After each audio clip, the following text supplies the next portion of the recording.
Saudara, minimnya ruangan kelas di SD Negeri 1 Luk Nibung, Aceh Timur mengakibatkan siswa di sekolah tersebut harus bergantian saat masuki ruangan kelas mereka masing-masing.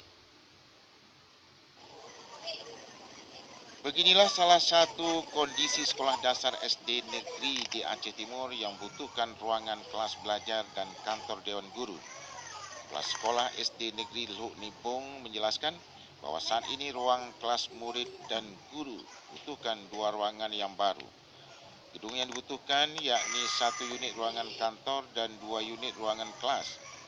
Memang pihak sekolah pernah mengajukan permohonan bantuan penambahan lokal dan saat ini ruangan tersebut sudah dibangun.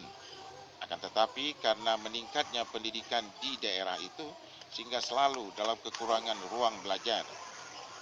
Dia berharap agar tahun 2018 dapat ditambah ruang atau lokal sebanyak 3 ruangan. Dari Aceh Timur, kontributor TVRI melaporkan.